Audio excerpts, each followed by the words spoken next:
Since the year 2022 is almost over, I have been thinking a lot about how I want to be more organized next year. And you know me, in true Candace fashion, I like to do things really simply and not try and overburden myself with too much to do, too many goals. I like to keep things really mindful, specific, and simple. So I want to share with you some of the ways that I plan to organize better in the new year, and a couple things that I am so excited to try that I have never ever tried before. Something that I've gotten into the habit of doing over the last several years that has helped me so much stay organized, and that I am going to continue to do in the next year, is clean as I go. I do not like letting things pile up. This is really stressful for me. And what I found is if you let things pile on top of each other often, it just never gets done, because by the time you get to the end of the day, it's a huge mess and it's too overwhelming to tackle, especially when you're tired. So for me, cleaning throughout the day, tidying throughout the day is absolutely the way to go. And then going along with this is completing tasks right away. This would be like, I noticed that the laundry hamper is full and it can be put into the washer. Instead of procrastinating the task, I will try and do it right away. Clean up spills right away, notice that the laundry basket is full, the dishwasher can be started. So tidy as you go, and then don't procrastinate tasks. I have tried so many different planners over the years, and my favorite still is the Happy Planner. And the reason being is because of the way it's laid out. You have these little blocks. Each day is broken into 3 blocks. And so the way I like to use this is morning, afternoon, and evening. And it really helps me stay focused on my day and know exactly how my day is gonna break down.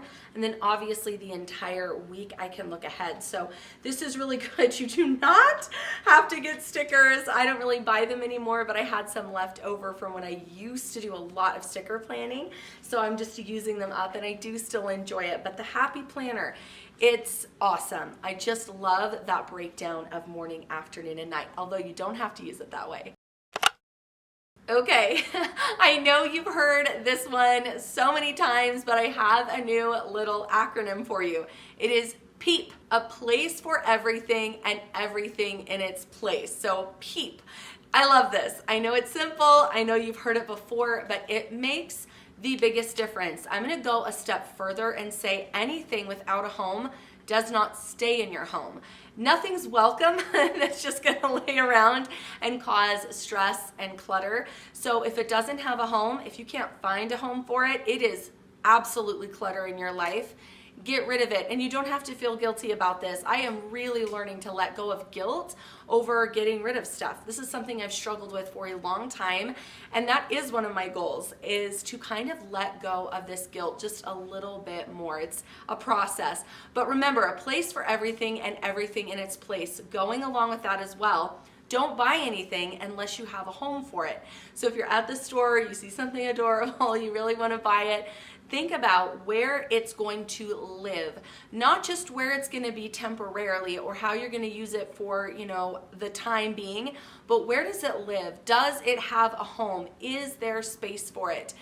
If not, don't buy it unless you are willing to get rid of something in your home already to make room for the new item. It requires a lot of thoughtfulness and mindful shopping, but it's a good goal to have, and it really does help you stay organized in your home and not let things get out of control. And the clutter, it helps it from creeping back in. The thing that I am so excited to implement next year that I've never done before, and I think I heard this from Dawn from the Minimal Mom, and she says keep a donation bin in every single room in the house. This is brilliant. I love it. I've only ever kept 1 to 2 bins at a time in my home, and it's kind of like a catch-all for the whole house. I absolutely think I will be more inclined to declutter more often in the bedrooms if there is an immediate place to put the items. One way that I've really held myself back or tripped myself up in my decluttering progress is not having a plan for kids' artwork or special school papers. So next year, I am going to come up with a solution for this. And what I think I'm gonna do is just get each child a little bin and add it to their collection. This is something that I'm gonna have to go through at the end of every year because I don't want this to get too crowded. Again, it's really important to respect the boundaries of your home. But I feel like if I have these bins for each child, I will be so much more likely to deal with the paperwork right away. And then again, really teach myself that I can only keep what's going to fit inside the container. Another really obvious but very important way to stay organized is to contain items. It's amazing to me how much more organized things feel when you have a container. This can be in the bathroom drawers, it can be in your utility drawer, anywhere in your home where you're storing clothes that are not being used because they're out of season, shoe containers, it could be absolutely anything. So contain your items, and then once again, do not go beyond the boundaries of this. This is your limit. Let me know if you're like me and you dread going through kids' clothes every season. Why does this stress me out? I really don't know. It's not a big deal, but for whatever reason, I procrastinate this. Sometimes I will let an entire season go by and I haven't switched out the wardrobe. This creates chaos and unorganization in my home. It adds to my stress. The clothes get strewn all around.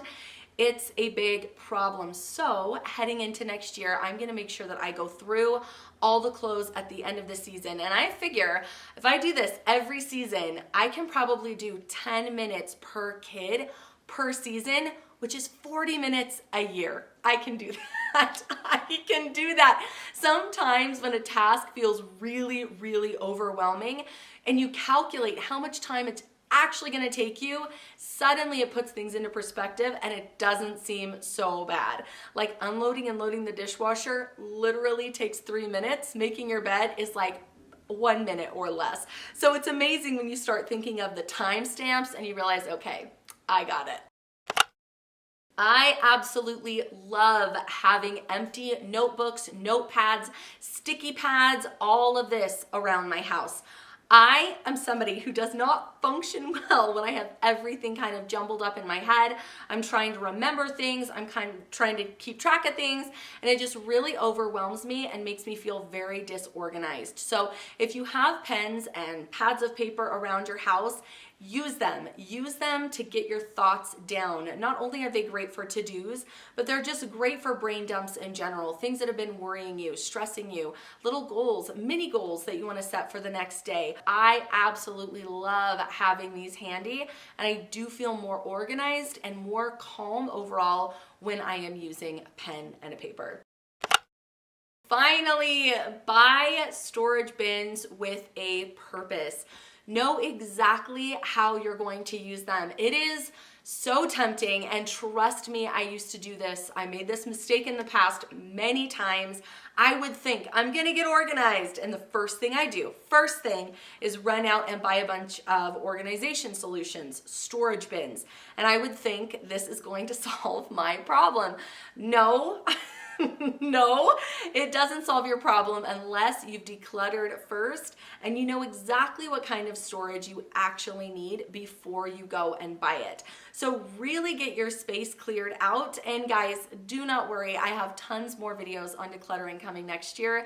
If you need help, I am here. So be sure to subscribe. But before you buy a bin, a container, make sure you know exactly how you're gonna use it in your home. It's like the bin needs a home. It's like what I talked about earlier. Don't bring anything in that doesn't have a home. The bins, the baskets, the storage solutions, they need a specific home before you bring them into your life. So before you go, rush out and get so excited, and I know it is exciting to get all of these solutions. Make sure you declutter the space first, and then you will know exactly what size of bins you need and what kind of storage will work for the space that you have. I would love to hear some of the ways that you are planning to be more organized in the year 2023. Thank you so much for being here today for this video, and I will see you soon. Bye.